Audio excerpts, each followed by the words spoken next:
Channel. Dan kali ini Wakeko pengen sharing tentang salah satu aplikasi investasi yang tentunya sedang Wakeko pakai. Tapi sebelum itu Wakeko pengen ngingetin jangan lupa like, subscribe Wakeko Channel ya, biar Wakeko makin semangat untuk upload videonya. Dan sekarang mari kita mulai. Jadi ini adalah aplikasi Bibit, ini ikonnya seperti ini, ada titik 2 hijaunya. Jadi bagi teman-teman yang belum download bisa di-download dulu ya. Dan bagian sudah, nanti mari kita buka. Tapi di sini Wakeko pengen ngejelasin dulu apa sih aplikasi Bibit. Kok banyak banget yang lagi ngebahas tentang si aplikasi Bibit ini. Jadi aplikasi Bibit itu adalah aplikasi jual beli reksadana. Dan ini perlu digarisbawahi ya, jual beli reksadana untuk membantu investor pemula untuk memulai berinvestasi. Jadi siapapun itu, siapapun dia bisa langsung berinvestasi di aplikasi Bibit ini. Jadi kamu misalkan ada yang lagi galau nih pengen investasi nabung atau deposito, tapi kalau deposito kan dia biasanya ada minimalnya tuh. Nah, ini bisa menjadi salah satu solusi untuk kamu yang ingin investasi dengan dana yang tidak terlalu besar, yaitu investasi Bibit. Kemudian timbul lagi nih pertanyaan, emang Bibit aman ya? Terdaftar di OJK nggak sih? Nah, Bibit ini terdaftar di OJK. Dia sudah mengantongi izin resmi sebagai agen penjual reksadana dari Otoritas Jasa Keuangan. Jadi, yang masih nggak percaya, kalian bisa langsung cek aja di websitenya OJK. Dan itu sudah ada keterangannya kalau Bibit itu resmi ya, gitu. Terus timbul lagi nih pertanyaan, Kak, duit saya aman gak sih kalau misalkan ditaruh di investasi Bibit? Tenang, uang kamu itu gak disimpan di Bibitnya, tapi di bank kustodiannya. Terus apa sih Kak bank kustodian itu? Oke, nanti kita pelajari lebih lanjut lagi ya bank kustodiannya. Sekarang Wakeko pengen nerangin dulu apa sih reksadana. Tadi kan Bibit bilangnya adalah aplikasi yang menjual, yang jual beli reksadana. Aplikasi jual beli reksadana. Reksadana itu apa? Reksadana itu adalah sebuah paket investasi yang dikelola oleh manajer investasi, tentunya manajer yang sudah profesional, yang sudah berpengalaman di pasar modal. Nah, paket investasi ini itu ada beberapa jenis. Di antaranya ada investasi reksadana saham, reksadana obligasi, reksadana pasar uang, reksadana syariah. Dan di sini teman-teman juga harus mengetahui bahwa reksadana saham dan saham itu berbeda gitu ya. Jadi berbeda antara saham dan juga reksadana saham. Kalau reksadana saham itu adalah sekumpulan saham-saham.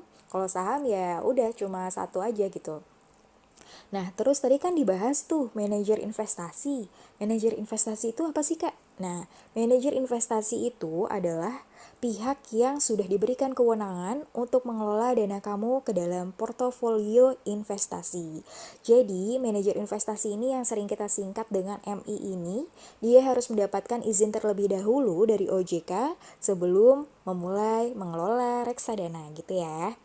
Nah, terus ada lagi nih yang nanya, Kak, reksadana itu cocok nggak sih buat pemula? Oh, sudah pasti. Reksadana di aplikasi Bibit ini cocok banget buat kamu pemula yang baru memulai untuk investasi Bibit.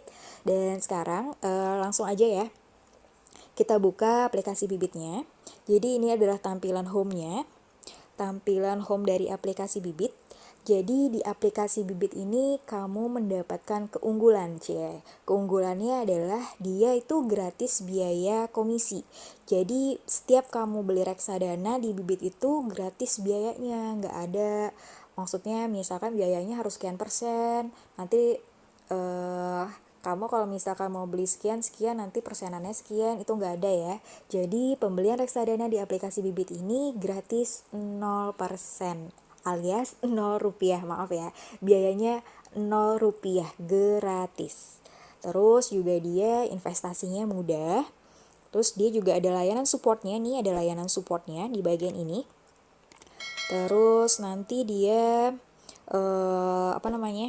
bisa kamu cairkan kapan aja. Jadi kalau misalkan deposito kan dia ada jangka waktunya nih, 3 bulan, 6 bulan kah, atau berapa bulan kah. Dan di reksadana ini kamu bisa cairin kapan aja. Misalkan sekarang beli, terus nanti kalau misalkan sudah berhasil melakukan pembelian oleh manajer investasinya, mungkin beberapa hari kemudian kamu niat ingin menjualnya, itu kamu udah bisa. Kamu udah mencairkan investasinya itu bisa kapan aja. Terus di reksadananya ini juga dia itu bebas pajak. Asik kan? Dan dia juga bisa mulai dari Rp100 dan ada juga yang Rp10.000. Oke, kok ada reksadana yang nilainya cuma Rp10.000. Terus udah gitu metode pembayarannya itu mudah. Jadi kamu bisa pakai GoPay ataupun yang lainnya. Di sini pilihannya banyak. Pokoknya yang masih penasaran kamu bisa langsung coba aja di aplikasi Bibit. Dan ini sekarang oke kok pengen nerangin. Jadi tampilannya itu di atasnya ini adalah ada tulisan nilai portofolio.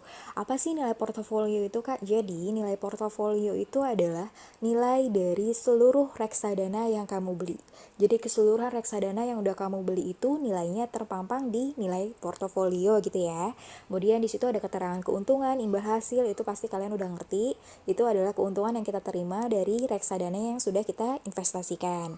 Kemudian nanti di bagian bawahnya ini ada portofolio kamu. Kalau di sini Wakeko kebetulan baru 2 dan di sini tentunya sama, nanti di dalamnya itu ada nilai portofolionya, terus ada keuntungannya, misalkan ini ya. Nah, ini juga sama tampilannya seperti ini. Terus kalau misalkan ini dana darurat, terus di sini ada dana pensiun, jadi itu cuma penamaan dari portofolio kamu gitu. Kalau misalkan kamu pengen nama portofolionya itu tujuan kita melakukan investasi, nama portofolionya misalkan menikah, ataupun kamu ingin membeli iPhone, terus pengen renovasi rumah atau membeli rumah, kamu bisa ganti namanya di situ. Jadi nanti nama portofolio kamu itu sesuai dengan nama tujuan investasi kamu gitu ya. Pokoknya nanti dia di sini bisa dirubah terserah sesuai sama kemauan kamu gitu. Terus di sini juga bagi yang masih bingung, di sini ada tutorial berinvestasinya. Terus di sini juga ada rekomendasi robo kamu. Kak, itu robo apaan, Kak? Gitu kan. Mungkin ada yang nanya, robo itu maksudnya apa sih? Nah, jadi di aplikasi Bibit ini dia menawarkan adanya robo advisor. Jadi robo advisor itu adalah salah satu teknologi yang dapat membantu merancang portofolio investasi reksadana kamu, tentunya berdasarkan profil resiko kamu, tujuan hidup kamu, gimana nanti si robo ini akan merekomendasikannya. Nah, jadi bagi teman-teman yang udah nginstal si Bibit, terus kamu pengen registrasi, jadi nanti di bagian awalnya itu pas registrasi kamu akan disuguhkan beberapa pertanyaan, kemudian kamu bisa jawab aja sesuai dengan keadaan kamu ya, pokoknya jangan dilebih-lebihkan ataupun jangan dikurang-kurangkan, pokoknya sesuai dengan keadaan kamu, nanti itu akan terlihat hasilnya kamu termasuk profil resiko yang mana. Dan di situ kalau nggak salah ada kooperatif, ada moderat, terus ada agresif. Kalau punya Wakekok itu tergolong yang moderat gitu. Pokoknya ada semakin tinggi resiko kamu, tentunya return yang akan kamu dapatkan semakin besar gitu. Ya seperti itulah pokoknya, namanya juga investasi ya kan. Terus ini tampilannya. Ini tampilan misalkan ke bawah dulu ya. Nah, di sini Wakeko pengen nerangin tadi seperti yang sudah dijelaskan, kalau reksadana itu ada macam-macamnya. Ada reksadana pasar uang, reksadana obligasi, reksadana saham, reksadana syariah. Terus ada yang nanya nih, Kak, misalkan reksadana pasar uang itu apa sih? Bedanya sama obligasi itu apa sih gitu. Jadi, reksadana pasar uang ini adalah reksadana yang investasinya itu 100% ditempatkan di instrumen pasar uang gitu. Jadi memang dikhususkan untuk instrumen pasar uang, kayak obligasi yang jatuh tempo kurang dari 1 tahun, terus deposito juga termasuk reksadana pasar uang, terus ada sertifikat Bank Indonesia gitu. Terus apa sih reksadana obligasi? Kalau reksadana obligasi itu adalah jenis reksadana yang sebagian besar alokasinya itu ditempatkan pada surat hutang. Surat hutangnya itu yang disebut dengan obligasi. Jadi, alokasi investasinya itu terdiri dari minimal 80% pada surat utang jangka panjang dan sisanya ditempatkan pada produk pasar uang. Terus reksadana saham. Reksadana saham itu adalah jenis reksadana yang sebagian besar alokasi investasinya itu ditempatkan pada efek saham. Biasanya dana investasi dialokasikan minimal 80% di saham, terus 20%-nya di efek utang, terus maksimalnya sisanya itu di 20% pasar uang gitu ya. Pokoknya dia dibagi-bagi, ada minimalnya di saham, terus ada berapa persen di efek utang, terus berapa persen di pasar uang. Kalau syariah, dia reksadana syariah adalah jenis reksadana yang pengelolaannya itu tidak bertentangan dengan prinsip-prinsip syariah di pasar modal. Tentunya kebijakan investasi reksadana syariah ini dia memenuhi aturan rasio keuangan tertentu gitu ya. Pokoknya di sini kalian tinggal pilih aja mau pilih reksadana pasar uang, obligasi, saham, ataupun syariah. Oke, misalkan di sini Wakekok pengen contohin, ini mari kita buka reksadana pasar uang ya. Kemudian misalkan di sini Wakekok buka yang Sukor Invest. Jadi di sini dia menampilkan grafik dari si Sukor ini. Di sini kalian bisa pantau grafik 1 hari atau 1 month, 3 months, kalian bisa lihat aja pergerakannya. Tapi perlu diingat kalau reksadana pasar uang itu dia grafiknya akan terus naik. Jadi bagi kalian yang nggak suka mengambil resiko tinggi, kalian bisa ambil reksadana pasar uang. Jadi kalian taruh berapapun dia akan menghasilkan imbal hasil yang positif. Dan itu perlu kita ingat, semakin rendah resiko yang kita ambil, tentunya imbal hasil yang akan kita terima, keuntungan yang akan kita terima juga rendah. Jadi kalau misalkan semakin tinggi tingkat resikonya yang kita ambil, tentu keuntungan atau imbal hasil yang akan kita terima itu juga akan semakin tinggi gitu ya. Dan di sini di bawahnya itu ada CAGR. CAGR itu adalah compound annual growth rate, dan itu adalah tingkat pertumbuhan tahunan rata-rata suatu reksadana selama jangka waktu tertentu. Terus kalau misalkan sebelahnya itu drawdown itu penurunan maksimum suatu reksadana dari titik puncak ke titik rendah sebelum puncak baru tercapai selama periode tertentu. Terus kalau misalkan yang sebelahnya ini expense ratio, dia itu adalah mengukur seberapa besar biaya yang dikeluarkan untuk mengelola reksadana. Jadi intinya kalau misalkan semakin kecil expense ratio-nya, berarti semakin piawai manajer investasinya dalam mengelola reksadana. Kalau misalkan AUM ini dia adalah jumlah dana yang dikelola dalam suatu produk reksadana. Kalau jenis produknya ini berarti dia termasuk jenis produk pasar uang yang tadi sudah dijelaskan, di mana reksadananya itu ditempatkan 100% di instrumen pasar uang yang meliputi obligasi yang jatuh temponya itu kurang dari 1 tahun, terus deposito bank ataupun sertifikat Bank Indonesia. Ya, kalau tingkat resikonya ini yang tadi seperti yang kita sudah bahas, berarti semakin rendah resikonya, berarti semakin rendah pula imbal hasil yang akan kita terima. Begitupun sebaliknya, kalau tingkat resikonya lebih tinggi, berarti semakin tinggi pula imbal hasil yang akan kita terima. Ini kita geser. Nah, ini manajer investasinya yaitu Sukor Asset Management. Nah, di sini ada keterangannya nih, ada bank kustodian, bank penampung. Apa sih bank kustodian?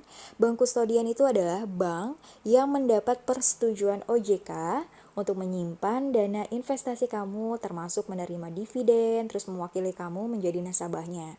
Nah, dana investasi kamu itu nggak disimpan di bibit, tapi di bank kustodian gitu ya.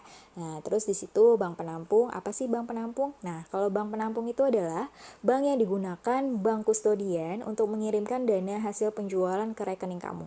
Jadi kalau misalkan ada yang kamu jual nih, nah, nanti dananya itu dikirim melalui si bank penampung gitu. Dan biasanya kamu akan dikenakan biaya transfer oleh pihak bank jika rekening bank kamu itu berbeda dengan bank penampung. Jadi kalau misalkan di sini BCA, terus Wakekok punyanya BNI atau Mandiri, ketika Wakekok melakukan penjualan, maka Wakekok juga akan dikenakan biaya transfer karena berbeda banknya dengan bank penampung. Jadi kalau misalkan paling enak sih bank penampungnya sama. Kalau misalkan BCA, berarti usahakan kamu juga punya rekening BCA gitu ya. Tapi terserah sih kalau itu mah. Yang pasti dia bank penampung, nanti bank yang akan mentransfer uang kita ke rekening kita. Terus di sini juga ada mesin waktu reksadana, jadi kamu bisa bisa menerawang. mencoba-coba. Kalau misalkan kamu di sini investasi 1 juta terus rutin per bulan, terus setahun itu kita mendapatkan nilai berapa? Nah, ini hasilnya 12.613 sekian. Kalau misalkan kamu nabung cuma sekali dan itu dilakukan selama 1 tahun, jadi kamu cuma nabung sekali 1 tahun 1 juta, nggak kamu tambah-tambahin lagi gitu. Nah, itu hasilnya akan berjumlah 1.068.000 sekian gitu. Pokoknya paling enak memang kita harus investasi itu rutin per bulan ya. Kalau nabung sekali, cuma nabung sekali kan sayang banget. Soalnya kan dia nilai investasinya pasti grafiknya itu nanti kadang naik, kadang turun. Dan itu memang bagusnya untuk investasi seperti itu. Kita harus rutin per bulan. Kayak nabung aja, nabung kan juga kita rutin per bulan tuh. Nah, investasi juga sama. Jadi dia harus rutin per bulan. Kak, misalkan saya sebulan kayaknya nggak nyampe deh 1 juta. Oke, nggak apa-apa, ini kita bisa coba aja. Misalkan kamu rutin per bulan cuma 100.000. Nah, ini hasilnya nih selama 1 tahun. Uang kamu akan menjadi 1.261.000 sekian gitu. Dan ini tadi alokasi asetnya. Terus di sini juga ada top holdingsnya, terus ada prospektusnya. Nah, kalau prospektus ini nanti kamu bisa mendownload dokumen yang tentunya berisi informasi mengenai produk reksadananya, mulai dari pembentukannya hingga mengenai penyebarluasan prospektus dan formulir pembelian unit penyertaan reksadananya. Terus kalau misalkan tentang pembubaran likuidasi reksadana juga ada di bagian prospektusnya. Kalau di fun fact ini dia laporan bulanan, ya, biasanya berisi informasi pengelolaan dana ataupun seluruh perkembangan reksadana. Dan manajer investasi itu diwajibkan untuk menerbitkan fun fact sheet ini. Jadi biar para investor juga bisa memantaunya gitu ya. Ini di back dulu. Dan di sini juga kamu akan mendapatkan fasilitas ini. Kamu bisa mendapatkan pengingat buat nabung rutin, ada penjadwalannya. Kamu juga bisa ngasih kado berupa reksadana, sih kan? Terus di sini juga ada tips-tips yang bisa kamu lihat, kamu pantau, kamu baca-baca gitu kan. Kalau misalkan lagi free, kamu bisa baca nih tips-tipsnya. Kalau kamu juga lagi pengen main kuis, di sini juga ada kuis. Apa sih reksadana itu? Nanti kamu tinggal baca-baca aja. Terus di sini juga ada cara dapetin cashback. Jadi kamu di sini bisa dapetin cashback, nanti cashback itu juga bisa dicairin terus masuk ke reksadana kamu. Dan untuk pembelian segala macamnya nanti Wakekok ulas di video selanjutnya ya. Dan di sini Wakekok mohon izin berhenti dulu karena ada yang mau dilakukan. Pokoknya nanti di video selanjutnya Wakekok akan sharing tentang bagaimana sih cara pembelian di Bibit. Bagaimana sih cara melakukan cara memakai cashback yang kita punya. Nah, nantikan di video Wakekok selanjutnya. So, dadah, bye-bye. Selamat berinvestasi.